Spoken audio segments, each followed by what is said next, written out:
ഏതാനും മണിക്കൂറുകളോ ഒരു ദിവസത്തിന്റെ ഭാഗമോ എങ്ങാണ്ട് ഇങ്ങനെ തോന്നലുണ്ടായി, അപ്പോഴേക്ക് തന്നെ പൂർത്തീകരിക്കപ്പെടുകയും. ഇവിടെ നിങ്ങൾ നമ്മളെല്ലാവരും തലക്കുണ്ടാകുന്ന ഒരു ചോദ്യം എന്താണ്? മുഹമ്മദ് മുസ്തഫ സല്ലല്ലാഹു അലൈഹി വസല്ലമയെ പോലെയുള്ള ഒരു പ്രവാചകന് ഇങ്ങനത്തെ ഒരു സിഹിർ ആരെങ്കിലും ചെയ്തൊരു സിഹിർ ബാധിക്കുകയാണെങ്കിൽ അദ്ദേഹം വഹി അനുസരിച്ച് പറയുന്നത് സംസാരിക്കുമ്പോൾ അതിൽ തെറ്റുകൾ സംഭവിക്കാൻ സാധ്യതയില്ലേ? അങ്ങനെ പ്രവാചകനല്ലേ അദ്ദേഹം? അങ്ങനെ സംഭവിക്കാമോ? അങ്ങനെ സംഭവിച്ചെന്ന് പറയാൻ പറ്റുമോ? അല്ലെങ്കിൽ സാധ്യമാണോ എന്നൊക്കെയാണ്. ഒന്ന് സാവധാനം നോക്കുക. ഒരു ഹദീസ് അത് നാം സ്വീകരിക്കുന്നതിനെടുക്കുന്ന മാനദണ്ഡം ആ ഹദീസിന്റെ പരമ്പര ശരിയാണോ എന്നാണ്. സനദ് എന്ന് പറയും അറബിയിൽ. നീട്ടിയല്ല, ഞാൻ ഒരു വാദവും പറയാതിരിക്കാൻ എനിക്ക് പറ്റില്ല. സനദ്, അതായത് ഇമാം ബുഖാരി റിപ്പോർട്ട് ചെയ്യുന്ന ഒരു ഹദീസിൽ ബുഖാരി മുതൽക്ക് നബി വരെ എത്തുന്ന ഗുരുനാഥന്മാരുടെ ഒരു ശൃംഖലയുണ്ടാവും. ആ ശൃംഖലയിലെ എല്ലാ ആളുകളും സത്യസന്ധരാണെങ്കിൽ ആ ഹദീസ് സഹിയാണെന്ന് പറയും, സ്വീകരിക്കപ്പെടുകയും ചെയ്യും. മുസ്ലിം ലോകത്തൊരു പൊതു തീരുമാനമുണ്ട്.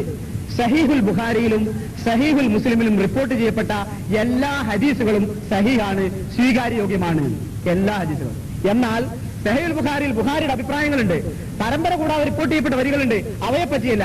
പരമ്പരയോടുകൂടി റിപ്പോർട്ട് ചെയ്യപ്പെട്ട സകല ഹദീസുകളും സഹീഹാണ് എന്നാണ്.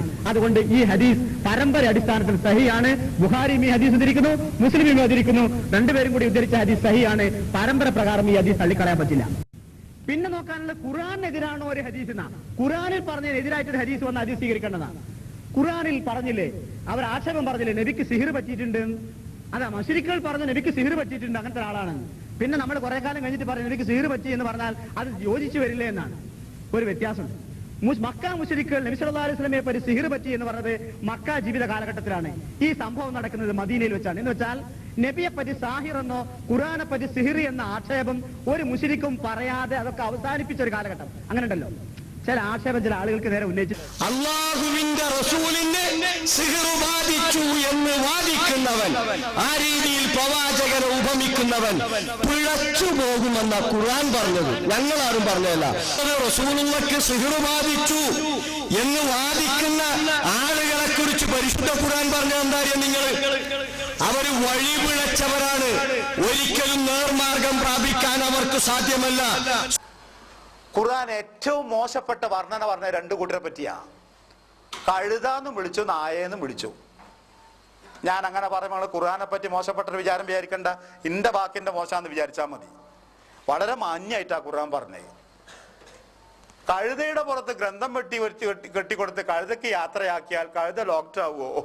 വൈദ്യശാസ്ത്ര ഗ്രന്ഥവും പേര് 24 മണിക്കൂറല്ല 24 കൊല്ലം നടന്ന കഴുത ഡോക്ടർ ആവൂലല്ലോ. എന്താണ് പുതുമ നഷ്ടപ്പെടാത്ത ഖുർആന്റെ പ്രയോഗം? എന്നാലേ വേദഗ്രന്ഥം തൊക്കിൽ വെച്ചിങ്ങനെ നടക്കണില്ല ഒരു കൗമ്. നിങ്ങളെന്ന് പറഞ്ഞില്ല കേട്ടോ, ഒരു കൂട്ടര് മുമ്പുള്ളവരെ പറഞ്ഞേ. എന്നാ ഓന് ഇതേമാതിരി തന്നെയാണ് എന്ന് പറഞ്ഞു ഖുർആൻ. വല്ലാത്തൊരു വാക്കാണ്, വല്ലാത്തൊരു വാക്കാണ്. വേദം കയ്യിലുണ്ടായി ഖുർആന്റെ ആൾക്കാരായി ജീവിച്ചിട്ട് ഖുർആൻ ആയത്തിന്റെ ആശയം കണ്ട് തലേക്ക് മനസ്സിലാക്കാൻ നേരം കണ്ടില്ലെങ്കിൽ പിന്നെ ഇപ്പൊ കഴുതാന്ന് വിളിക്കേണ്ടി വരൂലേന്നാ ഖുർആന്റെ സ്വരം. നിങ്ങൾ എന്നോട് വിഷമിച്ചിട്ട് കാര്യമില്ല. ഇത് അള്ളാന്റെ കിതാബാ. കേൾക്കാനും ചിന്തിക്കാനും ഒരു അവസരം അല്ല നൽകിയെങ്കിൽ അൽഹംദുലില്ലാ. തീരുമാനം എടുക്കേണ്ടത് നിങ്ങളാ. അതിനൊരു നല്ല മുഹൂർത്തം കാത്തിരുന്ന മുഹൂർത്തം വരൂല. ഇത് ഇതിനേക്കാളേറെ ഇടങ്ങേറിക്കഞ്ഞും പോവാ. അങ്ങനെ എന്നാൽ കേട്ടോ, റഊഫ് മദനിക്ക് ഈ വിഷയത്തിലുള്ള കാഴ്ചപ്പാട് ഇനിയുള്ളത് ഇതിന് വിപരീതമായിട്ട് ഖുർആനിൽ വന്നതിന് വിപരീതമായിട്ട് ഒരു സഹീഹായ ഹദീസിലും ഒരു വാർത്ത ഉണ്ടാവില്ല. ഖുർആനിൽ പറഞ്ഞിരിക്കുന്ന ഒരു യാഥാർത്ഥ്യത്തിന് നിരക്കാത്ത, ഒരു പരമാർത്ഥത്തിന്, ഒരു വസ്തുതയ്ക്ക് നിരക്കാത്ത, യോജിക്കാത്ത ഒരു പരാമർശവും ഒരു സഹീഹായ ഹദീസിലുമില്ല, ബുഖാരി മുസ്ലിമിലും ഉണ്ടാവില്ല. റഊഫ് മദനി പ്രസംഗിച്ചതിൽ യാതൊരു തെറ്റുമില്ല. റഊഫ് മദനിയുടെ വാദം വളരെ കൃത്യമാണ്. ആ വാദത്തോട് ഞങ്ങൾക്കൊരു എതിർപ്പുമില്ല. റഊഫ് മൗലവി പറഞ്ഞ ആ വാദത്തോട് 100% ഞങ്ങൾ യോജിക്കും. ആ സൂക്ഷ്മത ഉണ്ടാകുക. മറ്റൊന്ന്, ശൈത്താന് കടന്നു വരാൻ പറ്റാത്ത വിധം ഒരു സുരക്ഷിതത്വം നമ്മളെടുത്ത് ഉണ്ടാവുക എന്നാണ്. അതെന്താണ്? ഇപ്പൊ വീട്ടിൽ കടന്നു വരുമ്പോ ദിക്രി എല്ലാം വേണ്ടി പറഞ്ഞു. ഭക്ഷണം താഴ്ത്തു വീണ എടുത്ത് തിന്നണം എന്ന് പറഞ്ഞ് കളയരുത്, ശൈത്താന് കൊടുക്കല്ലേ എന്ന് പറയും. നിലത്ത് വീണ ഭക്ഷണം അതിന്റെ കച്ചറുള്ള ഭാഗം കളഞ്ഞിട്ട് തിന്നാ പറഞ്ഞു. ഞാനല്ല, അള്ളാന്റെ റസൂൽ. തനി കച്ചറയിൽ വീണാ പോയി. ഡൈനിങ് ടേബിളിൽ വീണ സാധനം കൂടി എടുത്ത് തിന്നൂല നമ്മള്, മോശാണെന്നാ. വൃത്തിയുള്ള ഡൈനിങ് ടേബിളിൽ വീണ സാധനം രണ്ടാമത് എടുത്ത് തിന്നാൽ വഷളാണോലോ. അള്ളാന്റെ റസൂല് പറഞ്ഞത് അതിലെ കച്ചറുള്ള ഭാഗം കടന്നിട്ട് തിന്നേക്ക്. അതാ റസൂലിന്റെ മര്യാദ പഠിപ്പിച്ചെന്നത്. ഭാര്യയെ സമീപിക്കുമ്പോൾ ദിക്റെല്ലാം പറഞ്ഞു, സൂക്ഷിച്ചോളൂ, ശ്രദ്ധിച്ചോളൂ, അത് ചൊല്ലിക്കൊണ്ട് വേണമെന്നുള്ളത്. അപ്പൊ എവിടെയൊക്കെയാണ് പിന്നെ സൂക്ഷിക്കാനും ശ്രദ്ധിക്കാനും പറഞ്ഞ ആ സുരക്ഷിതത്വങ്ങൾ അത് പാലിച്ചുകൊണ്ട് പോവുക. ഇവരൊക്കെ പറയുന്നത് എന്താ? നബിക്ക് സിഹർ പാലിച്ചു, അപ്പൊ നബിക്ക് ഈ കാവലുകൾ ലഭിച്ചില്ലേ? ഇവരെങ്ങോട്ട് സമൂഹത്തെ കൊണ്ടുപോകുന്നത്? പ്രവാചകൻ മുഹമ്മദ് മുസ്തഫ സല്ലല്ലാഹു അലൈഹി വസല്ലമയെ നിന്ദിക്കുന്ന ഇവർ പ്രവാചകന്മാരെ നിന്ദിച്ചാൽ കുഫറാണ് എന്നാണ് മുസ്ലിം ലോകം ഏകാഭിപ്രായപ്പെട്ടുള്ളത്. കുഫറാണ് അത് എന്ന്. ആ തരത്തിലേക്ക് ഇവർ അർപ്പതിക്കുന്നു സുഹൃത്തുക്കളെ. ഇനിയോ ഇത്തരത്തിലുള്ള വാദങ്ങൾ, ആദർശത്തിന് നിരക്കാത്ത വാദങ്ങൾ ഉന്നയിച്ചിട്ട് റൌഫ് മൗലവിനെ ഇടക്കിടക്ക് ഇതിലേക്ക് കൊണ്ടുവരും. റൌഫ് മൗലവി പറഞ്ഞിട്ടുണ്ട്, അത് ഖത്തറിലുള്ള വക്താവാണല്ലോ. എന്നാ റൌഫ് മൗലവി എന്താ പറഞ്ഞു എന്ന് കേട്ടു. നിങ്ങൾ നബിക്ക് സിഹിർ പറ്റി തോന്നലുണ്ടായി എന്ന് പറയുന്നത് ബുദ്ധിക്ക് നിരക്കാത്തതല്ലോ. എന്താ കാരണം? ഖുർആൻ നേരത്തെ ചൊല്ലിത്തന്നു മൂസാ നബി അലൈഹി സ്വലാമിന് തോന്നലുണ്ടായി എന്ന് പേടിച്ചു എന്ന്. അതുപോലെ മറ്റൊരു പ്രവാചകനും തോന്നലുണ്ടായി എത്ര പറഞ്ഞു? അദ്ദേഹത്തിന് വേറെ ഒന്നും ചെയ്തിട്ടില്ല. തോന്നലുണ്ടായി, താൻ ചെയ്ത കാര്യം ചെയ്തോ ചെയ്യാത്ത കാര്യം ചെയ്തില്ലേ എന്നൊരു തോന്നലുണ്ടായി. അത് മാനുഷികമാണ്. ഇദ്ദേഹം മനുഷ്യനാണ്, മലക്കല്ല. മറവി സംഭവിക്കാറുണ്ട്, എറിഞ്ഞ് മേല് തട്ടിയാൽ വേദനിക്കും. അതുപോലെ ഇദ്ദേഹത്തിന് ഇതുണ്ടായി, ഒരു കുഴപ്പമില്ല, സംഭവിക്കാവുന്നതാണ്, ഉണ്ടാവാം ബുദ്ധിപരമായി. അദ്ദേഹത്തിന് പോട്ടെ കൂട്ടർ നിങ്ങൾക്ക് ബാധിക്കുവോ? നിങ്ങൾക്കൊന്നും ബാധിക്കൂല. മുഹമ്മദ് നബിക്ക് ബാധിച്ചൊന്നുമില്ലല്ലേ? നബിനേക്കാൾ വലിയ ഈമാൻ നിങ്ങൾക്കപ്പം നിങ്ങളെന്നെ പറയാം. ഈമാനുള്ള സീർ വലിച്ചില്ല എന്ന് പറഞ്ഞോ? നിങ്ങൾ എഴുതിയോ? ഇതെന്താ നബിക്ക് വലിച്ചു എന്ന് അറിയണത്? നിങ്ങൾക്ക് വലിച്ചൂലല്ലേ? ഫലിക്കാത്ത സീർ എങ്ങനെ മഹാപാപത്തിലുണ്ട്? അല്ലപ്പം പറയാൻ ശിർക്ക് മഹാപാപത്തിലുണ്ടത്? വിശ്വാസമുള്ളവനെ വലിച്ചു. ആൺകുട്ടിയേക്ക് വലിച്ചോ? നിരീശ്വരവാദിക്ക് സീർ വലിച്ചോ? നിങ്ങൾ കേട്ടില്ല നിരീശ്വരവാദിക്ക് സീർ വലിച്ചത്? ഇനി സുന്നിക്കനെ രഹസ്യമായി ചെയ്യാൻ പറ്റൂല. സീറ് വലിച്ചിട്ട് പറയും പാണക്കാട്ടേക്ക് പോകുന്നുണ്ടല്ലോ, മാലെടുത്തോളൂ കൊണ്ടുവന്നോളി എന്നറിയും. ആ മാലെടുത്ത സുന്നിയാണ് ഈ പലിച്ചും മാറ്റുന്നോളൂ. നിരീശ്വരവാദി മുജാഹിദ് ചുക്കും വരൂല. അപ്പൊ സിഹിർ വിശ്വാസമാണ്. വിശ്വാസപരമായ വിശ്വാസമുള്ള പലിക്ക മാനസികമാണ് എന്നർത്ഥം. അഥവാ നിരീശ്വര നിർമ്മതവാദിക്ക് സീർ വലിച്ചു കൊടുക്കണോ? ഓന് അഭൗതിക മാർഗത്തിനും വിശ്വാസമല്ല, അവന് വലിച്ചൂല. ഇത് വിശ്വാസമാണ്. വിശ്വാസത്തിന്റെ പല വലിച്ചു ഞാൻ പറഞ്ഞിട്ടില്ലല്ലോ. വിശ്വാസം ഉള്ളവർ പഠിച്ചു, ഏതും പഠിച്ചു. സീർ മാത്രമല്ല, ഏശനി രമീമത്തൊക്കെ പഠിച്ചു. ഞങ്ങൾ വേണമെങ്കിൽ എഴുതാ ശബാബിൽ എഴുതി തന്നെ ഞങ്ങൾക്ക് സീർ വലിച്ചൂല, അത് ദുർബല വിശ്വാസിക്കേ വലിച്ചുള്ളൂ എന്ന് പറഞ്ഞിട്ട് അടുത്ത ശബാബിലാണെങ്കിൽ ഞാൻ എഴുതി റിപ്പോർട്ട് ചെയ്തു. അത് നിങ്ങൾ അൽമനാറൊന്ന് എഴുതിയിരിക്കും. നിങ്ങൾ നബിക്ക് സിഹിർ പറ്റി തോന്നലുണ്ടായി എന്ന് പറയുന്നത് ബുദ്ധിക്ക് നിരക്കാത്തതല്ലോ. എന്താ കാരണം? ഖുർആൻ നേരത്തെ ചൊല്ലിത്തന്നു മൂസാ നബി അലൈഹി സ്വലാമിന് തോന്നലുണ്ടായി എന്ന് പേടിച്ചു എന്ന്. അതുപോലെ മറ്റൊരു പ്രവാചകനും തോന്നലുണ്ടായി എത്ര പറഞ്ഞു? അദ്ദേഹത്തിന് വേറെ ഒന്നും ചെയ്തിട്ടില്ല. തോന്നലുണ്ടായി, താൻ ചെയ്ത കാര്യം ചെയ്തോ ചെയ്യാത്ത കാര്യം ചെയ്തില്ലേ എന്നൊരു തോന്നലുണ്ടായി. അത് മാനുഷികമാണ്. ഇദ്ദേഹം മനുഷ്യനാണ്, മലക്കല്ല. മറവി സംഭവിക്കാറുണ്ട്, എറിഞ്ഞ് മേല് തട്ടിയാൽ വേദനിക്കും. അതുപോലെ ഇദ്ദേഹത്തിന് ഇതുണ്ടായി, ഒരു കുഴപ്പമില്ല, സംഭവിക്കാവുന്നതാണ്, ഉണ്ടാവാം ബുദ്ധിപരമായി. മുഹമ്മദ് നബി ദുർബല വിശ്വാസിയാണെന്ന് ചോദിക്കുക. ഖുർആനായിട്ടുള്ള ബന്ധം, ഖുർആൻ അതിന് വലിയൊരു സുരക്ഷിതത്വ ശൈത്താന്റെ രക്ഷപ്പെടാനുള്ളത് ഖുർആൻ. അതിന് ആ ഖുർആൻ ഓതുകയും പഠിക്കുകയും സൂറത്തുൽ ബഖറയൊക്കെ താമസ സ്ഥലത്ത് വെച്ച് ഓടാൻ പറഞ്ഞാണ് നബി സല്ലല്ലാഹു അലൈഹി വസല്ലം. റൂമിൽ നിന്ന് ഖുർആൻ ഓതാൻ പറഞ്ഞാണ് സൂറത്തുൽ ബഖറ. എന്തിനാ അറിയോ? ശൈത്താന്റെ ശരന്ന് രക്ഷപ്പെടാൻ. അവനാ താമസിക്കുന്ന സ്ഥലത്ത് ഇടയ്ക്കിടക്ക് ഖുർആൻ സൂറത്തുൽ ബഖറ റൂമിൽ നിന്ന് ഓതണം. എന്തിന്? ആ താമസം അത് ഫാമിലി ആയാലെങ്കിലും ആ റൂമിൽ ശൈത്താൻ വരാണ്ടിരിക്കാൻ, ശൈത്താന്റെ ശരന്ന് രക്ഷപ്പെടാൻ. ആയത്തുൽ കുർസി, അങ്ങനെ ഖുർആൻ കുറെ ഭാഗം പറഞ്ഞല്ലോ അവ. പിന്നെ അതാ സമയത്ത് പറഞ്ഞിരിക്കുന്ന രക്ഷ തേടാൻ വേണ്ടി ഇസ്തിആസത്ത് ഖുർആൻ ഓതുമ്പോ അഊദു ബില്ലാഹി മിനശ് ശൈത്താനിർ റജീം പറഞ്ഞു. വീട്ടിൽ നിന്ന് പുറത്തിറങ്ങുമ്പോ ബിസ്മില്ലാ തവക്കൽതു അലല്ലാഹ് എന്ന് പറഞ്ഞ് ഇറങ്ങാൻ പറഞ്ഞു. ബാത്റൂമിൽ കിടക്കുമ്പോ അഊദു ബില്ലാഹ് ഖുബൂസിൽ ഖവായിസ് വരാൻ പറഞ്ഞു. ഇറങ്ങുമ്പോൾ ഉഫ്രാനൊക്കെ പറയാൻ വേണ്ടി പറഞ്ഞു. ഉറങ്ങാൻ കിടക്കുമ്പോൾ ദിക്റെല്ലാം പറഞ്ഞു. ഈ ദിക്റുകൾ സത്യത്തിൽ പിശാചിനെ ആട്ടി അകറ്റിയാണ്. അവന് ഒരു പ്രതീക്ഷയില്ല കൊടുക്കൂല നമ്മൾ. എന്നിട്ട് വരണ്ടന്റെ അടുത്തേക്ക് നമ്മൾ പറഞ്ഞത് ഓരോ സമയവും നമ്മൾ കിടക്കാൻ പോകുമ്പോൾ നമ്മൾ അതൊക്കെ ചൊല്ലി പറഞ്ഞു കിടന്ന നല്ല സ്വപ്നങ്ങള്, ദുസ്വപ്നങ്ങളൊന്നുമില്ല, ബേജാറുള്ളൊന്നുമില്ല, ശാന്തമായ ഉറക്കം.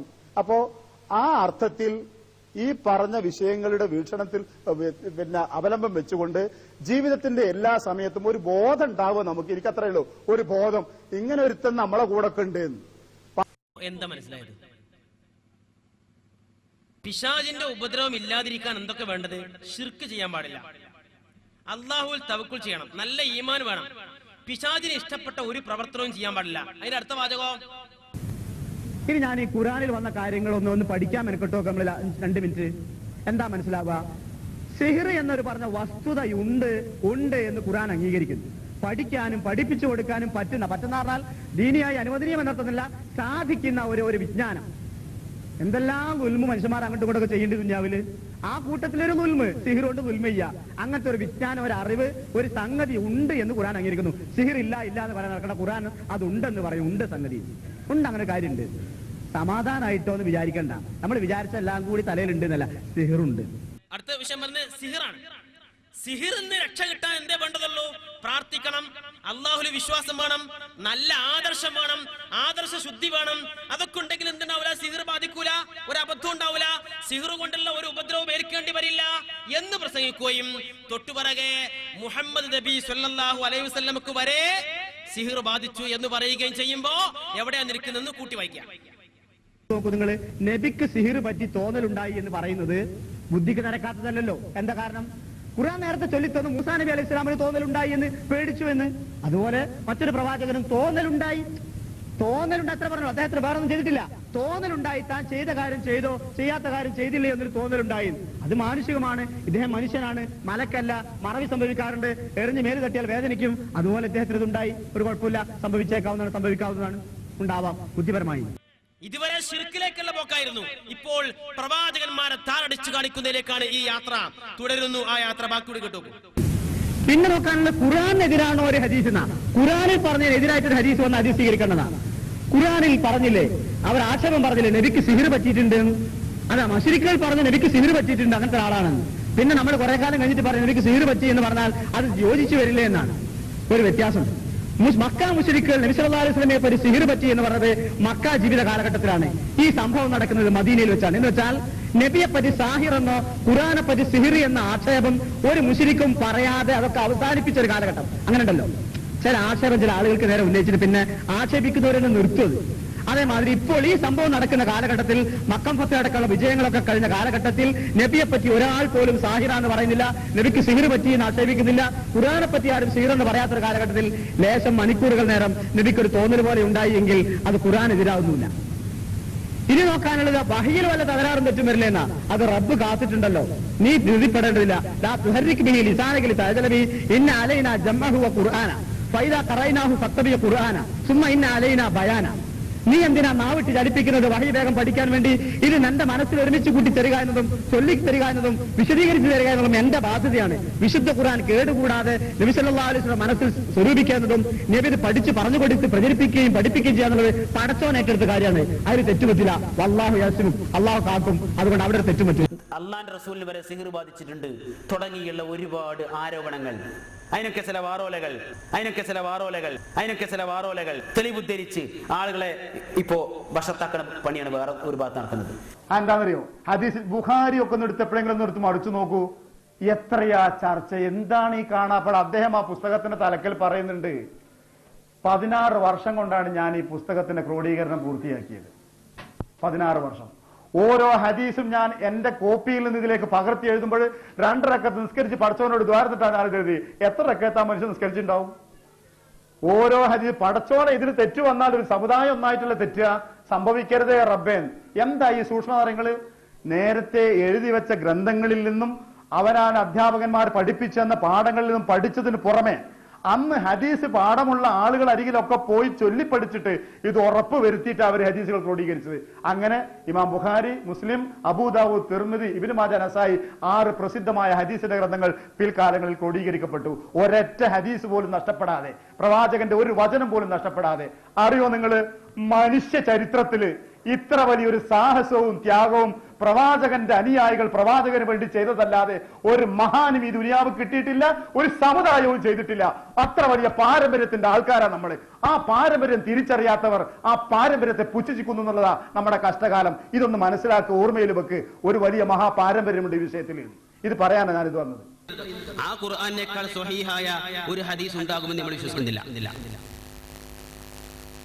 ആ ഖുർആന് വിരുദ്ധമായി എന്തൊക്കെ ഉദ്ധരണികൾ ആരൊക്കെ വായിച്ചു കൽപ്പിച്ചാലും വിശുദ്ധ ഖുർആന്റെ മുമ്പിൽ നിലനിൽക്കുവാൻ ആ തെളിവുകൾക്ക് സാധ്യമല്ലാത്തത് കൊണ്ട് റസൂലിനക്ക് സിഹിർ ബാധിച്ചു എന്ന പരാമർശങ്ങളെ നമ്മൾ തള്ളിക്കളയും.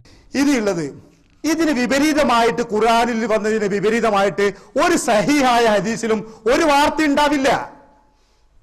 ഖുർആനിൽ പറഞ്ഞിരിക്കുന്ന ഒരു യാഥാർത്ഥ്യത്തിന് നിരക്കാത്ത, ഒരു പരമാർത്ഥത്തിന്, ഒരു വസ്തുതയ്ക്ക് നിരക്കാത്ത, യോജിക്കാത്ത ഒരു പരാമർശവും ഒരു സഹീഹായ ഹദീസിലും ഇല്ല, ബുഖാരി മുസ്ലിമിലും ഉണ്ടാവില്ല. അതുകൊണ്ട് ഈ വിഷയത്തിലും നമ്മുടെ ധാരണകൾ അവിടെ വെക്കുക, അള്ളാഹും റസൂലും പറഞ്ഞ് തീരുമാനിക്കാം, സ്വീകരിക്കാം. ഖുർആൻ പടച്ചതമ്പുരാൻ ജിബ്രീൽ മുഖേന നേർക്കുനേരെ അള്ളാഹുവിന്റെ പ്രവാചകർക്ക് ഇറക്കി കൊടുത്തിരിക്കുന്ന ദൃഷ്ടാന്തമാണ്. അത് അന്നു തന്നെ രേഖപ്പെടുത്തപ്പെടുകയും ചെയ്തു. എന്നാൽ ഹദീസ് ഗ്രന്ഥങ്ങളിലൂടെ നമുക്ക് ലഭിച്ചുകൊണ്ടിരിക്കുന്ന ഹദീസുകൾ പ്രവാചക തിരുമേനി സ്വല്ലല്ലാഹു അലൈഹി വസല്ലമയുടെ വാക്കുകളും പ്രവൃത്തികളും അനുവാദങ്ങളുമാണെങ്കിലും അത് രേഖപ്പെടുത്തപ്പെടുന്നത്, അത് ഗ്രന്ഥങ്ങളിലാകുന്നത് പ്രവാചക തിരുമേനിയുടെ മരണശേഷം പിന്നെയും വർഷങ്ങൾ, ചിലപ്പോൾ പതിറ്റാണ്ടുകൾ കഴിഞ്ഞിട്ടാണ്. സ്വാഭാവികമായ മാനുഷികമായ പോരായ്മകളും അബദ്ധങ്ങളും അതിൽ കടന്നുകൂടാമെന്ന് വിശ്വസിക്കുകയും എന്നിട്ട് അള്ളാഹുവിന്റെ ഖുർആനിൽ ഒരിക്കലും അബദ്ധം സംഭവിക്കില്ല എന്ന് ഉൾക്കൊണ്ടുകൊണ്ട് ആ ഖുർആനിന്റെ മാർഗം സ്വീകരിക്കാൻ നാം ശ്രമിക്കാതെ പോയാൽ വിശുദ്ധ ഖുർആന് വിരുദ്ധമായി സംസാരിച്ച് അക്രമികളും വഴിപടച്ചോരുമായി മാറേണ്ടി വരും എന്നതെങ്കിലും ഓർക്കാൻ നമുക്ക് സാധിക്കണം. സ്വാഭാവികമായ മാനുഷികമായ അബദ്ധങ്ങളും പോരായ്മകളും ഹദീസുകളിൽ സംഭവിക്കുമെങ്കിൽ ഇന്ന് നിലവിലുള്ള ഏത് ഹദീസ് ഗ്രന്ഥമാണ് ഈ ആരോപണത്തിൽ നിന്ന് മുക്തമായിട്ടുള്ളത്? കരിമ്പിലാക്കലിന്റെ ഈ വാദം തന്നെയല്ലേ ചേകനൂരികൾക്കുമുള്ളത്? ഈ വാദം അടിസ്ഥാനരഹിതമെന്ന് റഊഫ് മദനി. ലാ ഉൽഫിയന്ന അഹദക്കും, ഞാൻ നിങ്ങളിൽ ഒരാളെ കാണാൻ ഇടവരാതിരിക്കട്ടെ. നബി പറയാണ്, എന്റെ സമുദായത്തിലെ ഒരാളെ ഞാൻ കാണാൻ ഇടവരാതിരിക്കട്ടെ. എങ്ങനെ? മുത്തക്കിയൻ അല അരീക്കത്തിയും, അയാൾ തന്റെ ചാരു കസേലയിൽ അല്ലെ ചാരു ബെഞ്ചിൽ ചാരിയിരിക്കുന്നു. യഅ്തീഹിൽ അംറു മിൻ അംരി ഇമ്മാ അമർതു ബിഹി ഔ നഹൈതു അൻഹു, ആ സമയത്ത് എന്റെ ഒരു കൽപ്പന, എന്റെ ഒരു കാര്യം, നബിയുടെ ഒരു പാഠം, ഒന്നുകിൽ നബി പഠിപ്പിച്ചത് അല്ലെങ്കിൽ വിരോധിച്ച ഒരു കാര്യം അയാൾ അരികിൽ വന്ന് ആരോ പറയുന്നു, ഇങ്ങനെ നബി പറഞ്ഞിട്ടുണ്ടല്ലോ. ഫയഖൂലു, അന്നേരം അയാളുടെ പ്രതികരണം, ലാ അദിരി, എനിക്കതൊന്നും അറിയില്ല. മാ വജദ്നാ ഫീ കിതാബില്ലാഹി തബഅനാഹു, അള്ളാന്റെ കിതാബിൽ ഖുർആനിൽ എന്താ ഉള്ളത് അത് മാത്രമേ ഞാൻ പിൻപറ്റുള്ളൂ എന്ന് ഒരാൾ പ്രതികരിക്കുന്നു. ഇങ്ങനെ പ്രതികരിക്കുന്ന ഒരാളെ എനിക്ക് കാണാൻ ഇടവരാതിരിക്കട്ടെ എന്ന് നബി സല്ലല്ലാഹു അലൈഹി വസല്ലം ഒരിക്കൽ പറഞ്ഞു. എന്നുവെച്ചാല് തന്റെ ചാരുബെഞ്ചിൽ ചാരി ഇരിക്കും നേരത്ത് എന്റെ നബി സല്ലല്ലാഹു അലൈഹി വസല്ലമ കൽപ്പിക്കുകയോ വിരോധിക്കുകയോ ചെയ്ത ഒരു വിഷയത്തെപ്പറ്റി, ഒരു കാര്യത്തെപ്പറ്റി ആരോ ഒരാൾ അയാൾക്ക് അറിവ് കൊടുക്കുന്നു, പറഞ്ഞു കൊടുക്കുന്നു. ആ സമയത്ത് അയാൾ പറയുന്ന പ്രതികരണം, എനിക്കിതൊന്നും അറിയില്ല, നബി പറഞ്ഞതാണോ അല്ലയോ അതൊന്ന് അന്വേഷിക്കാൻ എനിക്കത് കേൾക്കും വേണ്ട, അള്ളാന്റെ കിതാബിൽ എന്താ ഉള്ളത് അത് മാത്രമേ ഞാൻ സ്വീകരിക്കുകയുള്ളൂ എന്ന് പറയുന്ന ഒരാളെ ഞാൻ കാണാൻ ഇടവരാതിരിക്കട്ടെ എന്ന് നബി സല്ലല്ലാഹു അലൈഹി വസല്ലം പറഞ്ഞു. ഈ പറഞ്ഞ വാക്കിന്റെ അർത്ഥം എന്താണ്? ഞാൻ കാണാൻ ഇടവരാതിരിക്കട്ടെ എന്ന് നബി സല്ലല്ലാഹു അലൈഹി വസല്ലം പറയുന്ന വചനം ഒരു പ്രവചനമാണ്. പിന്നീട് സംഭവിക്കാൻ പോകുന്ന ഒരു സംഭവത്തെ പറ്റി നബി സല്ലല്ലാഹു അലൈഹി വസല്ലം പറഞ്ഞു വെച്ച ഒരു പ്രവചനമാണത്. എന്താണ് അതിന്റെ ആശയം? ഇതാണ്, ഇനി ഒരു കാലം വരും, സഹാബികളോടാണ് സംസാരിക്കുന്നത്, ഇനി ഒരു കാലം വരും, ആ കാലത്ത് ഹദീസിൽ ഇങ്ങനെയുണ്ട്, നബി സല്ലല്ലാഹു അലൈഹി വസല്ലം കൽപ്പിച്ചിട്ടുണ്ട്, നബി സല്ലല്ലാഹു അലൈഹി വസല്ലം നിർദ്ദേശിച്ചിട്ടുണ്ട് എന്നിങ്ങനെ ചില ആളുകളോട് പറഞ്ഞു കൊടുത്താൽ, മുസ്ലിങ്ങളായ ആളുകളോട് പറഞ്ഞു കൊടുത്താൽ അത് സ്വീകരിക്കുന്നതിന് പകരം, അത് അംഗീകരിക്കുന്നതിന് പകരം ഹദീസുകൾ സ്വീകരിക്കാൻ എന്നെ കൊണ്ട് പറ്റില്ല, സുന്നത്തുകൾ എനിക്ക് കേൾക്കേണ്ടതില്ല, വിശുദ്ധ ഖുർആനിലുള്ള വല്ല ആയത്തുണ്ടെങ്കിൽ എനിക്ക് കേട്ടേച്ചാൽ മതി എന്ന് പറഞ്ഞുകൊണ്ട് ഹദീസുകൾക്ക്, പ്രവാചകന്റെ വാക്കുകൾക്ക്, നിർദ്ദേശങ്ങൾക്ക് പുറംതിരിഞ്ഞു നിൽക്കുന്ന കുറെ ആളുകൾ ഈ സമുദായത്തിൽ ഉണ്ടാവാൻ സാധ്യതയുണ്ട് എന്ന പ്രവചനമാണ് നബി സല്ലല്ലാഹു അലൈഹി വസല്ലം നടത്തിയത്. നബി നടത്തിയ ഒരു പ്രവചനവും നടക്കാതെ പോയിട്ടില്ല, പുലരാതെ പോയിട്ടില്ല, പുലർന്നുകൊണ്ടേയിരിക്കുന്നു. ബാക്കി ചിലത് പുലരും, അത് സംഭവിക്കുമെന്ന കാര്യം ഉറപ്പാണ്. ഇത് പുലർന്നോ ഈ സംഭവം? ഖുർആനെ കണ്ടാല്, ഖുർആനിൽ ആശയം കണ്ടാല് പിന്നെ ഹദീസ് കാണുമ്പോൾ ഒച്ചാനിച്ച് നിൽക്കുന്ന സ്വഭാവം അവർക്കുണ്ടായിരുന്നില്ല. അതുകൊണ്ടാണ് ആദ്യകാല മുജാഹിദ് പണ്ഡിതന്മാർ മുഴുവൻ പറഞ്ഞത് സിഹിർ പലിക്കൂല, മുഹമ്മദ് നബിക്ക് സിഹിർ വലിച്ചാണ് ശരിയല്ല വെട്ടി തുറന്ന് അവർ പറഞ്ഞു. റസൂലുള്ളാഹിക്ക് സിഹിർ ബാധിച്ചു എന്ന പരാമർശങ്ങളെ നമ്മൾ തള്ളിക്കളയും. ഒരു ഹദീസ് എത്ര സ്വഹീഹാണെങ്കിലും, എത്ര സ്വഹീഹാണെന്ന് പറഞ്ഞാലും ആ ഹദീസ് ഖുർആന് വിരുദ്ധമാണെങ്കിൽ സ്വീകരിക്കണമെന്ന് എവിടുന്ന മനസ്സിലാക്കിയത്? ഒന്നുകിൽ അനുകൂലമായി വ്യാഖ്യാനിക്കാൻ പറ്റുമോ നോക്കുക, അല്ലെങ്കിൽ തള്ളിക്കളയാ. ഖുർആൻ പടച്ചതമ്പുരാൻ ജിബ്രീൽ മുഖേന നേർക്കുനേരെ അള്ളാഹുവിന്റെ പ്രവാചകർക്ക് ഇറക്കി കൊടുത്തിരിക്കുന്ന ദൃഷ്ടാന്തമാണ്. അത് അന്നു തന്നെ രേഖപ്പെടുത്തപ്പെടുകയും ചെയ്തു. എന്നാൽ ഹദീസ് ഗ്രന്ഥങ്ങളിലൂടെ നമുക്ക് ലഭിച്ചുകൊണ്ടിരിക്കുന്ന ഹദീസുകൾ പ്രവാചക തിരുമേനി സ്വല്ലല്ലാഹു അലൈഹി വസല്ലമയുടെ വാക്കുകളും പ്രവൃത്തികളും അനുവാദങ്ങളുമാണെങ്കിലും അത് രേഖപ്പെടുത്തപ്പെടുന്നത്, അത് ഗ്രന്ഥങ്ങളിലാകുന്നത് പ്രവാചക തിരുമേനിയുടെ മരണശേഷം പിന്നെയും വർഷങ്ങൾ, ചിലപ്പോൾ പതിറ്റാണ്ടുകൾ കഴിഞ്ഞിട്ടാണ്. സ്വാഭാവികമായ മാനുഷികമായ പോരായ്മകളും അബദ്ധങ്ങളും അതിൽ കടന്നുകൂടാമെന്ന് വിശ്വസിക്കുകയും സ്വാഭാവികമായ മാനുഷികമായ പോരായ്മകളും അബദ്ധങ്ങളും അതിൽ കടന്നുകൂടാമെന്ന് വിശ്വസിക്കുകയും സ്വാഭാവികമായ മാനുഷികമായ പോരായ്മകളും അബദ്ധങ്ങളും അതിൽ കടന്നുകൂടാമെന്ന് വിശ്വസിക്കുകയും എന്നിട്ട് അള്ളാഹുവിന്റെ ഖുർആനിൽ ഒരിക്കലും അബദ്ധം സംഭവിക്കില്ല എന്ന് ഉൾക്കൊണ്ടുകൊണ്ട് ആ ഖുർആനിന്റെ മാർഗം സ്വീകരിക്കാൻ നാം ശ്രമിക്കാതെ പോയാൽ വിശുദ്ധ ഖുർആന് വിരുദ്ധമായി സംസാരിച്ച് അക്രമികളും വഴിപടച്ചോരുമായി മാറേണ്ടി വരും എന്നതെങ്കിലും ഓർക്കാൻ നമുക്ക് സാധിക്കണം. ഖബർ ആഹാദ് വിശ്വാസകാര്യങ്ങൾക്ക് അസ്വീകാര്യമാണെന്ന് എഴുതുകയും ബുഖാരിയിലെ 60 ഹദീസുകൾ നിഷേധിക്കുകയും ചെയ്തതിനാലാണ് ചേകനൂരിലേക്ക് താങ്കളെ ചേർത്തി പറയുന്നതെന്ന ശത്രുക്കളുടെ വാദത്തെക്കുറിച്ച് എന്തു പറയുന്നു? ഞാൻ അതിൻ്റെ വിശദീകരണം നൽകുകയുണ്ടായി. ഖബർ വായിദ് പിൽക്കാലത്താണ് ഈ പ്രശ്നമൊക്കെ ഉണ്ടാവുന്നത്. നബിൻ്റെ കാലത്ത് നബിൻ്റെ വായിൽ നിന്ന് കേട്ടാൽ ഖുർആൻ കിട്ടുന്ന അതേ അറിവ് തന്നെ ഹദീസ് കൊണ്ടും കിട്ടും. പിന്നീട് 100-200 കൊല്ലം കഴിഞ്ഞിട്ട് ആണ് ഹദീസ് ക്രോഡീകരിക്കുന്നത്. അപ്പോൾ മുസ്ലിം പണ്ഡിതന്മാരെ, ഹദീസ് പണ്ഡിതന്മാരെല്ലാം ഹദീസിനെ രണ്ടായി തിരിക്കുകയാണെന്ന് മുത്തവാത്തിർ ഖബർ വായിദ് എന്നുള്ളത്. ആ ഖബർ വായിദ് അഖീദക്ക് പറ്റുകയില്ല എന്ന് ഞാൻ ഉണ്ടാക്കിയ ഉസൂലൊന്നുമല്ല.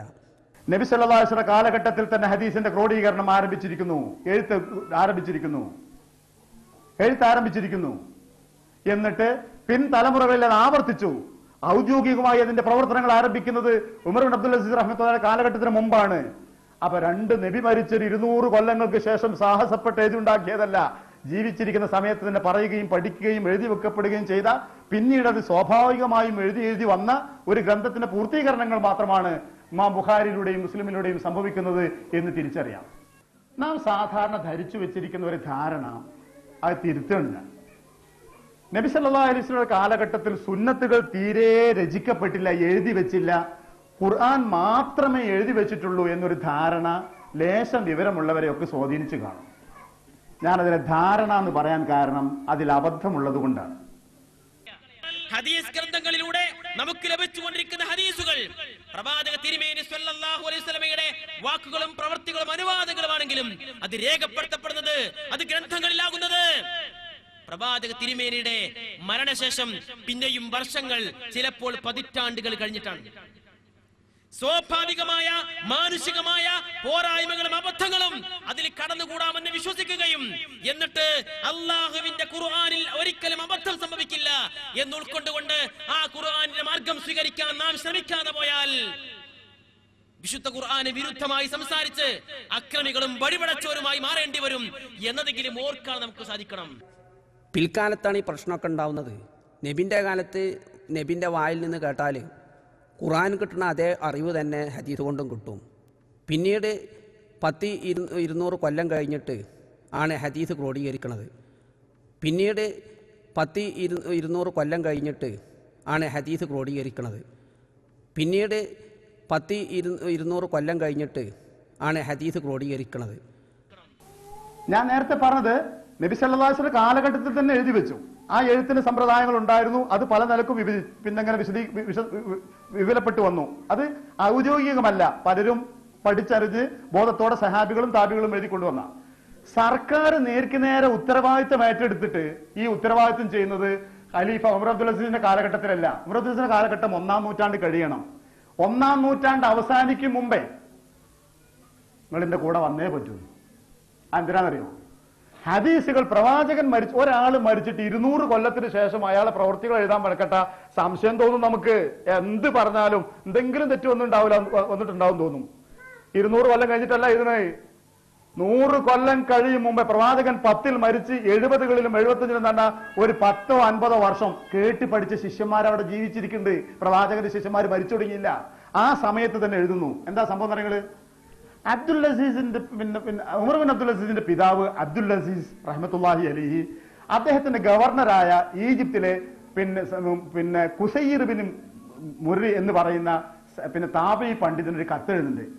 ഈജിപ്തിലുള്ള ഹദീസുകൾ മുഴുവൻ ക്രോഡീകരിക്കുക. ഈ സംഭവം ഹിജ്റ 80 മുമ്പാണ്. ഹിജ്റ 80 മുമ്പ് 2-ാം നൂറ്റാണ്ട് എത്തിയില്ല. ഹദീസുകൾ എന്നിട്ട് അദ്ദേഹം എഴുതിയ കത്തിലൊരു വാചകം, അബൂ ഹുറൈറയുടെ ഹദീസുകൾ ക്രോഡീകരിക്കേണ്ടതില്ല, ബേജാറാവണ്ട, അത് ക്രോഡീകരിച്ച് ഇവിടെ ഉണ്ട് എന്ന് അതിന്റെ ബാക്കി. സുബ്ഹാനല്ലാഹ്, അന്തം വിട്ടുപോകും ചരിത്രത്തിന്റെ പിന്നാലെ പോയാൽ. അബൂ ഹുറൈറ റളിയല്ലാഹു അൻഹുവിന്റെ ഹദീസുകൾ, അദ്ദേഹത്തിലൂടെ റിപ്പോർട്ട് ചെയ്യപ്പെട്ട ഹദീസുകൾ ഇദ്ദേഹത്തിന്റെ പിതാവ് മർവാൻ ഇബ്നുൽ ഹക്കമിന്റെ കാലഘട്ടത്തിൽ തന്നെ പൂർണ്ണമായും എഴുതിയിട്ട് മുസ്ലിങ്ങളുടെ അത് പുസ്തകങ്ങൾ എവിടെ ക്രോഡീകരിച്ച് സൂക്ഷിച്ചു വെച്ചത്? നിങ്ങൾ ഹദീസിന്റെ ബൃഹൽ ഗ്രന്ഥങ്ങൾ സർക്കാർ ഖജനാവിൽ സൂക്ഷിച്ചു വെച്ചു. ജനങ്ങൾക്ക് പഠിക്കാൻ വേണ്ടിയിട്ടില്ല, ഒരു കാലത്ത് സംശയം വന്ന നോക്കാൻ വേണ്ടിയിട്ട്. അബൂബക്കർ സിദ്ദീഖിന്റെ കാലഘട്ടത്തിൽ ഖുർആന്റെ അസ്ലി കോപ്പി എഴുതിയിട്ട് അബൂബക്കറും പിന്നെ ആയിഷയും ഒക്കെ സൂക്ഷിച്ചതുപോലെ, ഉമർ ഖത്താബും പിന്നെ ഹഫ്സയും ഒക്കെ സൂക്ഷിച്ചതുപോലെ, ഹഫ്സയും സൂക്ഷിച്ച പോലെ ഓർമ്മല്ല? അങ്ങനെ അബൂബക്കർ സിദ്ദീഖിന്റെ കാലത്ത് ഖുർആന്റെ ഒരു കോപ്പി എഴുതി ഉണ്ടാക്കിയിട്ട് നഷ്ടപ്പെടാണ്ടിരിക്കുക എഴുതിയിട്ട് അദ്ദേഹം സൂക്ഷിച്ചു, പിന്നെ ഉമർ സൂക്ഷിച്ചു, പിന്നെ ഉമറിന്റെ മകൾ നബിയുടെ ഭാര്യ ഹഫ്സ സൂക്ഷിച്ചു, പിന്നെ ഉസ്മാൻ ബിൻ അഫ്ഫാന്റെ കാലത്ത് അതിന് കോപ്പി എടുത്തില്ലേ? ഇതുപോലെ ഹിജ്റ 70-75 കാലഘട്ടങ്ങൾക്ക് മുമ്പ് തന്നെ അബൂ ഹുറൈറയിലൂടെ റിപ്പോർട്ട് ചെയ്യപ്പെടുന്ന ഹദീസുകൾ മുഴുക്കതും മിക്ക ഹദീസുകൾ റിപ്പോർട്ട് ചെയ്യുന്ന ഹദീസാണ് അബൂ ഹുറൈറ. അത് മുഴുവൻ അതിനു മുമ്പ് തന്നെ ക്രോഡീകരിച്ച് പൂർത്തീകരിച്ചിട്ട് മുസ്ലിങ്ങളുടെ ഖജനാവിൽ സൂക്ഷിച്ചു വെച്ചിരുന്നു, ലോക്കറുകളിൽ സൂക്ഷിച്ചു വെച്ചിരുന്നു, സാർക്ക് നഷ്ടപ്പെടാണ്ടിരിക്കാൻ. മിച്ചമുള്ള ഹദീസുകൾ ഈജിപ്തിലുള്ളതും മറ്റു ഭാഗത്തുള്ളത് എഴുതാൻ ഉമർ ബിൻ അബ്ദുൽ അസീസിന്റെ പിതാവ് ഉത്തരവിട്ടു. അതിന്റെ അർത്ഥം ഉമർ ബിൻ അബ്ദുൽ അസീസ് റഹ്മത്തുള്ളാഹി അലൈഹി ഹിജ്റ 101 വരുമ്പോഴേക്ക്, ഹിജ്റയുടെ 1-ാം നൂറ്റാണ്ട് കഴിയുമ്പോഴേക്ക് ഹദീസുകൾ ഏതാണ്ട് ക്രോഡീകരിക്കപ്പെട്ട് കഴിഞ്ഞിരുന്നു എന്ന് അതിന്റെ അർത്ഥം. പിന്നെ നബിക്ക് സിഹിർ വലിച്ചെന്നുള്ള ഹദീസാണ്. അത് ഞാൻ അതിന്റെ സനദിന്റെ അടിസ്ഥാനത്തിലും ആശയത്തിന്റെ അടിസ്ഥാനത്തിലും ഞാൻ ദുർബലമാണ്, അസ്വീകാര്യമാണ് എന്ന് ഞാൻ എഴുതിയിട്ടുണ്ട്. അത് എഴുതിയത് കൊണ്ട് മുജാഹിദ് പ്രസ്ഥാനം പിന്തുടർന്ന ആശയാദർശത്തിന് എന്താ കൂട്ടരെ എന്താ കുഴപ്പം സംഭവിച്ചുള്ളത്? എല്ലാം ഒരു തരം സാധാരണഗതിയിൽ ഒരു നിസ്സാര ഭാവം പോലെ. ഒരു വ്യക്തി നിങ്ങളുടെ കുടുംബത്തിലോ നിങ്ങളിൽ ആരെങ്കിലും സംഭവിക്കാതിരിക്കട്ടെ, നമ്മൾ ആരെങ്കിലും ഒരാൾ സുന്നത്തിനെ നിഷേധിക്കുന്നു എന്ന് വിചാരിക്കുക, പ്രവാചക ചര്യയെ പാടെ നിഷേധിക്കുന്നു, ഹദീസിനെ നിഷേധിക്കുന്നു എന്ന് വിചാരിക്കുക, ആ മനുഷ്യന് പിന്നെ ശറയിൽ ദീനിൽ സ്ഥാനമല്ല. ഇതൊരു സാധാരണ നമ്മുടെ നാട്ടിൽ നടക്കുന്ന പോലെയുള്ള ഒരു തർക്ക പ്രശ്നമല്ല ഇത്. ഒരു മനുഷ്യൻ ആ അസുഖത്തിൽ പെട്ടുപോയാൽ, ആ ചിന്താഗതിയിൽ പെട്ടുപോയാൽ അയാൾ പിന്നെ ദീനിൽ സ്ഥാനമല്ല അയാൾക്ക്. ഇതൊരു സാധാരണ കൈകെട്ടുന്ന വിഷയം പോലെ, ബാങ്ക് വിളിക്കുന്ന വിഷയം പോലെ, സലാം പറയുന്ന വിഷയം പോലത്തെ ഒരു സാധാരണ വിഷയമല്ല ഇത്. അതുകൊണ്ടുകൂടിയാണ് ഞാൻ ഈ കാര്യം പറയാൻ തെരഞ്ഞെടുത്തത്. മാതൃസംഘടനയെ വിമർശിക്കാൻ ചേകനൂരിന്റെ വാദം അംഗീകരിക്കുകയും ചേകനൂരികളെ വിമർശിക്കാൻ മാതൃസംഘടനയുടെ വാദം ഏറ്റുപിടിക്കുകയും ചെയ്യുന്ന കരിമ്പിലാക്കലിന്റെ അതിമുഖ നയം തിരിച്ചറിയുക. പടച്ചതമ്പുരാൻ ജിബ്രീൽ മുഖേന നേർക്കുനേരെ അള്ളാഹുവിന്റെ പ്രവാചകർക്ക് ഇറക്കി കൊടുത്തിരിക്കുന്ന ദൃഷ്ടാന്തമാണ്. അത് അന്നു തന്നെ രേഖപ്പെടുത്തപ്പെടുകയും ചെയ്തു. എന്നാൽ ഹദീസ് ഗ്രന്ഥങ്ങളിലൂടെ നമുക്ക് ലഭിച്ചുകൊണ്ടിരിക്കുന്ന ഹദീസുകൾ പ്രവാചക തിരുമേനി സ്വല്ലല്ലാഹു അലൈഹി വസല്ലമയുടെ വാക്കുകളും പ്രവൃത്തികളും അനുവാദങ്ങളുമാണെങ്കിലും അത് രേഖപ്പെടുത്തപ്പെടുന്നത്, അത് ഗ്രന്ഥങ്ങളിലാകുന്നത് പ്രവാചക തിരുമേനിയുടെ മരണശേഷം പിന്നെയും വർഷങ്ങൾ, ചിലപ്പോൾ പതിറ്റാണ്ടുകൾ കഴിഞ്ഞിട്ടാണ്. സ്വാഭാവികമായ മാനുഷികമായ പോരായ്മകളും അബദ്ധങ്ങളും അതിൽ കടന്നുകൂടാമെന്ന് വിശ്വസിക്കുകയും എന്നിട്ട് അള്ളാഹുവിന്റെ ഖുർആനിൽ ഒരിക്കലും അബദ്ധം സംഭവിക്കില്ല എന്ന് ഉൾക്കൊണ്ടുകൊണ്ട് ആ ഖുർആനിന്റെ മാർഗം സ്വീകരിക്കാൻ നാം ശ്രമിക്കാതെ പോയാൽ വിശുദ്ധ ഖുർആന് വിരുദ്ധമായി സംസാരിച്ച് അക്രമികളും വഴിപടച്ചവരുമായി മാറേണ്ടി വരും എന്നതെങ്കിലും ഓർക്കാൻ നമുക്ക് സാധിക്കണം. ഇതോടൊപ്പം തന്നെ ഹദീസുകൾ തള്ളിക്കളയുവാൻ വേണ്ടി മുമ്പ് മരണപ്പെട്ടു പോയോ എന്ന് എനിക്കറിയില്ല. ഏതായിരുന്നു അപ്രത്യക്ഷനായിരിക്കുന്ന ചേകനൂർ അബുൽ ഹസൻ മൗലവി തന്നെ തന്റെ ഗ്രന്ഥത്തിലൂടെ പറയുന്ന സ്വീകാര്യോഗ്യമായ ഹദീസ് എന്ന ആ വിഷയത്തിൽ അദ്ദേഹം പറയുന്ന സംഗതി എന്താ?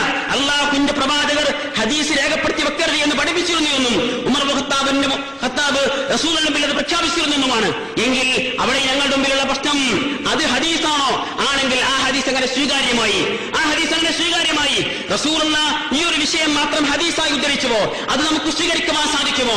അതല്ല, റസൂലയുടെ വാക്ക് പോലും സ്വീകരിക്കുവാൻ സാധ്യമല്ലാത്ത ആളുകൾ ഉമർ ഖത്താബിന്റെ വാക്ക് സ്വീകരിക്കുമോ എന്നതിനും നമുക്ക് ഉത്തരം ലഭിക്കേണ്ടി വരും എന്നാണ് ശ്രദ്ധയിൽപ്പെടുത്താനുള്ളത്. അതുപോലെ തന്നെ റസൂലുള്ളാഹിയുടെ അവസാന കാലഘട്ടത്തിൽ സുപ്രധാനമായ പല വിഷയങ്ങളും ഖുർആന് പുറമെ തന്നെ പറഞ്ഞിരുന്നിട്ടും അത് രേഖപ്പെടുത്തപ്പെടാതെ പോയതിന്റെ അസാംഗത്വത്തെ കുറിച്ച് ഇവിടെ ചോദ്യം ചെയ്യപ്പെടുന്നുണ്ട്.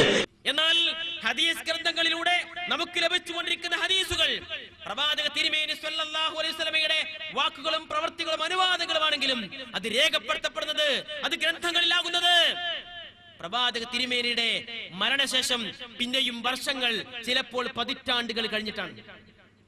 സ്വാഭാവികമായ മാനുഷികമായ പോരായ്മകളും അബദ്ധങ്ങളും അതിൽ കടന്നുകൂടാമെന്ന് വിശ്വസിക്കുകയും എന്നിട്ട് അള്ളാഹുവിന്റെ ഖുർആനിൽ ഒരിക്കലും അബദ്ധം സംഭവിക്കില്ല എന്ന് ഉൾക്കൊണ്ടുകൊണ്ട് ആ ഖുർആനിന്റെ മാർഗം സ്വീകരിക്കാൻ നാം ശ്രമിക്കാതെ പോയാൽ വിശുദ്ധ ഖുർആന് വിരുദ്ധമായി സംസാരിച്ച് അക്രമികളും വഴിപടച്ചവരുമായി മാറേണ്ടി വരും എന്നതെങ്കിലും ഓർക്കാൻ നമുക്ക് സാധിക്കണം. അവസാനത്തെ വാചകം ചേകനൂർ മൗലവി പറഞ്ഞുകൊണ്ടിരിക്കുന്നത് ഹദീസുകൾ പ്രമാണമല്ലെന്നോ അത് പൂർണ്ണമായി നിഷേധിക്കണമോ എന്ന് വാദമില്ല. പക്ഷേ പ്രമാണയുക്തമായിരിക്കുന്ന ഹദീസുകൾ ഇന്ന് ലഭ്യമല്ലെന്നും ലഭിക്കുന്ന ഹദീസുകൾ പ്രമാണയുക്തമല്ല എന്നുമാണ്, അഥവാ പ്രചാരത്തിലുള്ള ഹദീസുകൾ സ്വീകാര്യോഗ്യമല്ല എന്നുമാണ്. എന്നാൽ പ്രമാണയുക്തമായിരിക്കുന്ന സ്വീകാര്യോഗ്യമായിരിക്കുന്ന ഹദീസുകൾ ഏതാണ്, നബിശരീഅ ഏതാണ് എന്ന് കൃത്യമായി നമുക്ക് മറുപടി വെക്കേണ്ടതുണ്ട്. ഏതായിരുന്നാലും ഈ വിഷയങ്ങളിൽ ഇങ്ങനെയുള്ള ചില പരാമർശങ്ങളോട് കൃത്യമായി പ്രതികരിക്കുവാൻ നമുക്ക് സാധിക്കാതെ പോയാൽ നാം അള്ളാഹുവിന്റെ പ്രവാചകരെ നിഷേധിക്കുന്നതിന് തുല്യമാകും എന്ന കാര്യം ഈ സന്ദർഭത്തിൽ ശ്രദ്ധയിൽപ്പെടുത്തുകയാണ്. അത് നിഷേധിച്ചുകൊണ്ടുള്ള ഒരു വിഭാഗത്തിന് എന്തായിരുന്നാലും മുസ്ലിം സമൂഹത്തിന്റെ അഡ്രസ്സിൽ മുന്നോട്ട് പോകാൻ കഴിയും എന്ന് വിചാരിക്കുവാൻ സാധ്യമല്ല. ഇത് തുറന്നു പറയാതിരിക്കാൻ നിർവാഹമില്ല. അതോടൊപ്പം തന്നെ ഹദീസുകൾ മാറ്റിവെച്ചുകൊണ്ട് ഈ ഖുർആൻ മാത്രം സ്വീകരിച്ച് മുന്നോട്ട് പോകുന്ന ആളുകൾ ഒരുപാട് വിഷയങ്ങളിൽ പരസ്പരം അഭിപ്രായ വ്യത്യാസമുണ്ടല്ലോ. ആ അഭിപ്രായ വ്യത്യാസം ഖുർആൻ സ്വീകരിക്കുന്നതിൽ എങ്ങനെ സംഭവിച്ചതാണ് എന്ന് അവർക്ക് ഉത്തരം പറയാൻ സാധിക്കാറുണ്ട്. അടുത്തത് ഏതൊരു സാധാരണക്കാരനും വളരെ എളുപ്പം മനസ്സിലാകുന്ന വിധത്തിൽ ഒരു ഹദീസിൽ കാണിക്കുന്ന തിരിമറി.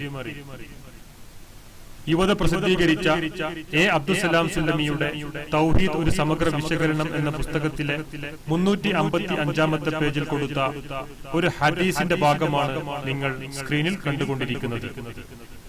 ഹദീസിലെ മുഅ്മിനും ബി സിഹർ എന്ന അറബി പദത്തിന് സിഹർ ഫലിക്കുമെന്ന് വിശ്വസിക്കുന്നവൻ എന്ന വ്യാജ അർത്ഥം നൽകി അലി മദനി ജനങ്ങളെ വഞ്ചിക്കുമ്പോൾ സലാം സുല്ലമി തന്റെ പുസ്തകത്തിൽ കൊടുത്തതും പ്രസംഗത്തിൽ പറയുന്നതും സിഹറിൽ വിശ്വസിക്കുന്നവൻ എന്നാണ്.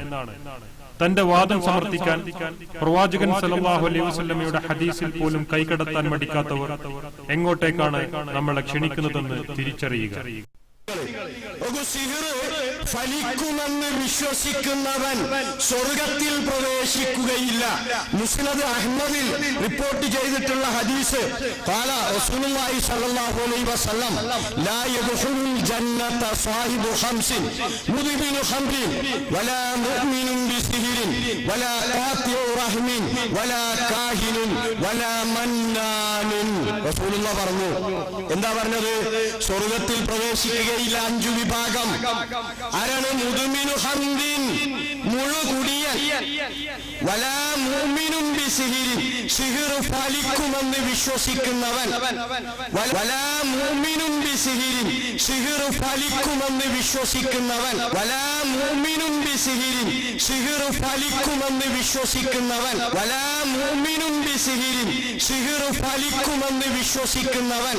പിന്നെ നബിയാണ് സലാസുല്ല യദ്ഖുലൂനൽ ജന്ന, 3 വിഭാഗം ആളുകൾ സ്വർഗത്തിൽ പ്രവേശിക്കില്ല എന്നാണ്. വേറെ റിപ്പോർട്ട് മുഅ്മിനുൻ ബിസിഹ്രി, സിഹ്റിൽ വിശ്വസിക്കുന്നവൻ സ്വർഗത്തിൽ പ്രവേശിക്കില്ല എന്നാണ്. വലാ മുഅ്മിനുൻ ബിസിഹ്റിൻ, സിഹ്ർ ഫലിക്കുമെന്ന് വിശ്വസിക്കുന്നവൻ. വേറെ റിപ്പോർട്ട് മുഅ്മിനുൻ ബിസിഹ്രി, സിഹ്റിൽ വിശ്വസിക്കുന്നവൻ സ്വർഗത്തിൽ പ്രവേശിക്കില്ല എന്നാണ്. വേറെ റിപ്പോർട്ട് മുഅ്മിനുൻ ബിസിഹ്രി, സിഹ്റിൽ വിശ്വസിക്കുന്നവൻ സ്വർഗത്തിൽ പ്രവേശിക്കില്ല എന്നാണ്.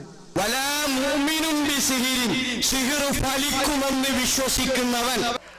അറിവും വിജ്ഞാനവും ഒക്കെ കിട്ടിയിട്ട് അതിന്റെ യഥാർത്ഥ ഉദ്ദേശ ലക്ഷ്യങ്ങൾ മറന്നിട്ട് മറ്റു കാര്യലാഭങ്ങൾക്ക് വേണ്ടി പിറകപ്പോടെ ചില മനുഷ്യന്മാരുടെ വിവരമുള്ളവര് നായ്ക്കള മാതിരി എന്തെങ്കിലും കൊടുത്താലും ആക്രമിക്കാൻ പോയാലും വെറുതെ വിട്ടാലും കതച്ചോണ്ടേ ഇരിക്കുന്നു. ഉത്തരവാദിത്തം നിർവഹിക്കാത്ത പണ്ഡിതനെ നായയോട് വിശേഷിപ്പിച്ചിട്ട് ഖുർആൻ എന്നർത്ഥം. ഇതാരെങ്കിലും മുഖത്ത് നോക്കി വിളിക്കാൻ പറഞ്ഞതല്ല, ഞാൻ അള്ള വിശേഷിപ്പിച്ചതിന് ഗൗരവം പറയാനാ. അപ്പൊ ഉലമാക്കളുടെ ജോലി ഭൗതികമായ സ്ഥാനലാഭങ്ങൾക്ക് വേണ്ടി താളം തെറ്റി നാണം കെട്ട് പെരുമാറലല്ല. പ്രമാണങ്ങളിൽ ഇവർ കാണിക്കുന്ന കൈക്രിയകൾ മനസ്സിലാക്കിയ പ്രഗത്ഭ പണ്ഡിതനും വാഗ്മിയും ഒരു പതിറ്റാണ്ടോളം മടവൂർ വിഭാഗം മുൻനിര നേതാവുമായിരുന്ന നാസിർ സുല്ലമി ആദർശ രംഗത്തെ ആഭ്യന്തര ശുദ്ധീകരണ ശ്രമത്തിനൊടുവിൽ മനംമടുത്ത് വസ്തുതകൾ വിശദീകരിക്കുന്നതിൽ നിന്ന് സിഹറുമായി ബന്ധപ്പെട്ട പ്രസക്ത ഭാഗമാണ് ഇനി കേൾക്കാൻ പോകുന്നത്. പിന്നീടാണ് CP ഉമർ സുല്ലമി ഇവിടെ വരുന്നത്. ഞാൻ അദ്ദേഹത്തോട് സ്വകാര്യമായിട്ട് ഈ വിഷയം സംസാരിച്ചു. അദ്ദേഹത്തോട് പറഞ്ഞു, അതെങ്ങനെ മൗക്കൂഫാക്കുക, അതെങ്ങനെ മൗക്കൂഫാക്കുക, ഹദീസ് എങ്ങനെ തള്ളിക്കളയാ? അതൊക്കെ ആ ഹദീസിൽ 98% അംഗീകരിച്ചു. നബിക്ക് ലദീദ് ബിൻ ആസം എന്ന് പറയുന്ന മനുഷ്യൻ സിഹർ ചെയ്തിട്ടുണ്ട്. നബി സല്ലല്ലാഹു അലൈഹി വസല്ലമക്ക് അത് മുഖേന ചില അനുഭവങ്ങൾ ഉണ്ടായിട്ടുണ്ട്. അങ്ങനെ ഉണ്ടാവാം, അതൊക്കെ സാധാരണയാണ്, അത്തരം സംഗതികളൊക്കെ സിഹറിനുണ്ട് എന്നൊക്കെ അംഗീകരിച്ചു. ഒരു കാര്യം മാത്രമാണ് അദ്ദേഹം എന്നോട് വിയോജിപ്പ് പ്രകടിപ്പിച്ചത്. അതെന്തായിരുന്നു നിങ്ങള്? ലബീദ് ബിൻ ആസം എന്ന മനുഷ്യൻ സിഹർ ചെയ്ത കാരണത്താലാണ് നബി സല്ലല്ലാഹു അലൈഹി വസല്ലമക്ക് അങ്ങനെ തോന്നലുണ്ടായത് എന്ന് ആയിഷ ബീവിക്ക് എങ്ങനെ മനസ്സിലായി? എന്നാൽ നബിക്ക് സിഹർ ബാധിച്ച് ചെയ്യാത്ത കാര്യങ്ങൾ ചെയ്തതായി തോന്നി, അങ്ങനെ തോന്നിയിരുന്നു എന്ന് ആയിഷ റളിയല്ലാഹു അൻഹ കൂടെ വന്ന ഏതാനും ഹദീസുകളുണ്ട്. ആയിഷ റളിയല്ലാഹു അൻഹയ്ക്ക് നബിക്ക് തോന്നിയത് എങ്ങനെയാണ് മനസ്സിലായത്? അത് സ്ഥിരപ്പെട്ടിട്ടില്ല. സംശയം മനസ്സിലായി നിങ്ങൾക്ക്? ആയിഷ ബീവിക്ക് എങ്ങനെയാണ് ഇത് മനസ്സിലായത്? അപ്പൊ ഞാൻ പറഞ്ഞു, സർ, ആയിഷ ബീവിക്ക് അല്ലേ മനസ്സിലാകുക? കാരണം ആ സംഭവത്തിന്റെ പൂർണ്ണമായ രൂപം നബി സല്ലല്ലാഹു അലൈഹി വസല്ലം പറഞ്ഞു കൊടുത്തതായിരിക്കാം ആയിഷ ബീവിക്ക. പിന്നെയോ ആയിഷ ബീവിയുമായി ബന്ധപ്പെട്ട ഒരു വിഷയത്തിലാണ് നബി സല്ലല്ലാഹു അലൈഹി വസല്ലമക്ക് ആ തോന്നൽ ഉണ്ടായത്. അത് ആയിഷ ബീവിക്ക് തന്നെയല്ലേ പിന്നെ പറയാൻ അതിന് അർഹതയുള്ളത്? അങ്ങനെയല്ലെങ്കിൽ ആയിഷ ബീവി റസൂലുള്ളാഹിയുടെ പേരിൽ കളവ് പറഞ്ഞു എന്ന് നമ്മൾ വിശ്വസിക്കേണ്ടി വരൂലേ എന്ന് ഞാൻ അദ്ദേഹത്തോട് ചോദിച്ചു. അപ്പൊ അദ്ദേഹം എന്നോട് പറഞ്ഞു, നിങ്ങൾ ജസ്സാസിന്റെ അഹ്കാമുൽ ഖുർആൻ ഒന്ന് വായിക്കണം എന്നാണ്. ഞാൻ മനസ്സിലായിക്കോട്ടെ, വായിക്കാം. ഞാനത് വായിച്ചു. പിന്നെ എനിക്ക് കുറേ ദിവസം പണിയാതിരുന്നു, കാരണം ഒരു 10-75 പേജ് ഉണ്ട്. ഇതൊക്കെ വായിച്ചു. ഒക്കെ വായിച്ചു കഴിഞ്ഞപ്പോ എന്താ നിങ്ങള്, ഇടക്കിടക്കൊക്കെ ഇതിനെ നിഷേധിക്കുന്ന സ്വരങ്ങളുണ്ട്. ആ സ്വരങ്ങൾ എന്റെ ഒരു പതിറ്റാണ്ടായി ഞാൻ സ്വീകരിച്ച ആ നയമനുസരിച്ച് അങ്ങോട്ടും ഇങ്ങോട്ടും ഇങ്ങനെ കൊണ്ടുപോയി നോക്കിയപ്പോ ഈ സംഭവം നിഷേധിക്കാൻ വേണ്ടി മുഅ്തസിലയാക്കൾ സ്വീകരിച്ച നയം എന്തൊക്കെയാണോ ആ നയമൊക്കെയാണ് ഏതിലുള്ളത്? ഈ അഹ്കാമുൽ ഖുർആനിൽ, ജസ്സാസിന്റെ അഹ്കാമുൽ ഖുർആനിലുള്ളത്. അപ്പൊ ഞാൻ ഒന്നും കൂടി അന്വേഷിച്ചു, ഇയാൾ ആരാണ്? അപ്പൊ എനിക്ക് കിട്ടി, മൂപ്പരും മുഅ്തസിലയാണ്. കഴിഞ്ഞില്ലേ കഥ? അപ്പൊ അതോടുകൂടി ആ വിഷയം അവിടെ അവസാനിപ്പിച്ചു. അപ്പൊ ഇതാണ് ഈ വിഷയങ്ങളിലൊക്കെ തന്നെ എന്നെ പ്രേരിപ്പിച്ച ഘടകം. ഈ ബുക്കിൽ ഒരൊറ്റ സംഭവം കൂടി പറഞ്ഞിട്ട് ഞാൻ അവസാനിപ്പിക്കാം. എന്താ നിങ്ങള്, ഒരു ഖുർആൻ ആയത്ത് അഥവാ സിഹറിന് യാതൊരുവിധ യാഥാർത്ഥ്യവും ഇല്ല എന്ന് തെളിയിക്കാൻ വേണ്ടിയിട്ട് ഈ പുസ്തകത്തിൽ ഏകദേശം 35ഓളം പേജ് ചെലവാക്കിയിട്ട് 4 ഖുർആൻ ആയത്തുകൾ ദുർവ്യാഖ്യാനം ചെയ്തിട്ടുണ്ട്. ലൈഫായ 2 ഹദീത്തുകൾ സഹീഹായ ഒരു ഹദീത്ത് നിഷേധിക്കാൻ വേണ്ടി ഇതിൽ കൊണ്ടുവന്നിട്ടുണ്ട്.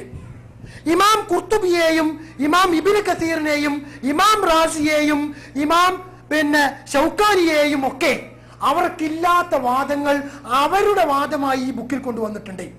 അതുകൊണ്ടാണ് 2 ആഴ്ച മുമ്പ് ഇവിടെ ക്ലാസിക് ഹോട്ടലിന്റെ ഓഡിറ്റോറിയത്തിൽ വെച്ച് ഒരു ചോദ്യോത്തരം ഉണ്ടായി, മുഖാമുഖം. എന്റെ ചില സുഹൃത്തുക്കൾക്ക് വേണ്ടി ഞാൻ തന്നെ സംഘടിപ്പിച്ചതാണ്. അതിൽ വെച്ച് ഞാൻ അദ്ദേഹത്തോട് ഞാൻ ഒരു പൊതു പരസ്യമായിട്ട് എന്നോണം പറഞ്ഞു, എനിക്ക് ആ വിഭാഗത്തെ ആളുകളോട് വട്ടത്തിലിരുന്നൊരു ചർച്ച നടത്തണം. ഇതിലെ അവസാനത്തെ ഈ ഭാഗം ഓരോ വാചകവും വായിച്ച് അതിന്റെ മൂലഗ്രന്ഥവുമായി താരതമ്യപ്പെടുത്തിയൊരു പഠനം നടത്തണം. ഒരു ഗണ്ണന മണ്ണനൊന്നുമല്ല, തർക്കിക്കാനും ജയിക്കാനൊന്നുമല്ല. ഇതിൽ പറഞ്ഞ ഓരോ ഉദ്ധരണിയും ഞാൻ പറയട്ടെ 80% തികച്ചും നിരുത്തരവാദപരമായ വിധത്തിൽ തെറ്റിദ്ധരിപ്പിക്കുന്ന ഉദ്ധരണികളാണ് ഇതിൽ കൊടുത്തിട്ടുള്ളത്. ആകെ കൃത്യമായിട്ടുള്ള ഒരു ഉദ്ധരണി ഏതാ നിങ്ങള്? ഷെയ്ഖ് മുഹമ്മദ് അബ്ദുവിന്റെ തഫ്സീറുൽ ഖുർആനിൽ നിന്ന് എടുത്തൊരു ഉദ്ധരണി. പിന്നെ അദ്ദേഹത്തിന്റെ ഞാൻ ഈ പറഞ്ഞതുപോലത്തെ ഉള്ള വാചകം ഇതിലുണ്ട്. ഞാൻ നേരത്തെ പറഞ്ഞത് എന്ത്, നബി സല്ലല്ലാഹു അലൈഹി വസല്ലമയുടെ പിന്നെ ഈ ഹദീത്ത് ഇത് പരമ്പരക്കും മത്തിനും ഒക്കെ യോജിച്ചതാണെങ്കിലും എന്തിനു പറ്റൂല, തെളിവിന് പറ്റൂല എന്ന് കണ്ടോ. അതിനാൽ ഈ ഹദീത്ത് പരമ്പരക്കും മത്തിനും ബ്രാക്കറ്റിൽ ആശയം ഹദീസ് പണ്ഡിതന്മാർ പറഞ്ഞ മുഴുവൻ വ്യവസ്ഥയും യോജിച്ചാൽ പോലും തെളിവിന് പറ്റുകയില്ല. കാരണം എന്താ? അതിന് മുമ്പ് പറഞ്ഞ നിബന്ധന അനുഭവത്തിനും ബുദ്ധിക്കും. അതുകൊണ്ടാണ് മൂപ്പർ ഇതിന് വെല്ലുവിളിക്കണതേ. നിങ്ങൾ എനിക്ക് സിഗരറ്റ് ചെയ്യും, നിങ്ങൾ ഇന്ന കൊല്ലും, ഞാനിവിടെ വെച്ച പേന പിന്നെ ഇടവണ്ണ മറ്റോടത്തോടെ കൊണ്ടുപോയി എന്നിങ്ങനെ വെല്ലുവിളിക്കണത് വിഷയം തെറ്റിദ്ധരിപ്പിച്ചുകൊണ്ട്, കൃത്യമായി തെറ്റിദ്ധരിപ്പിച്ചുകൊണ്ട് ആളുകളെ ശ്രദ്ധയിൽപ്പെടുത്താൻ വേണ്ടിയിട്ടാ. ആ കൂട്ടത്തിൽ ഒരു പ്രയോഗമാണ് എന്തറിയങ്ങള്, ഖുർആനിലെ ഒരു ആയത്ത്. ഏതാണ് ആയത്ത്? സൂറത്ത് യൂനുസിലെ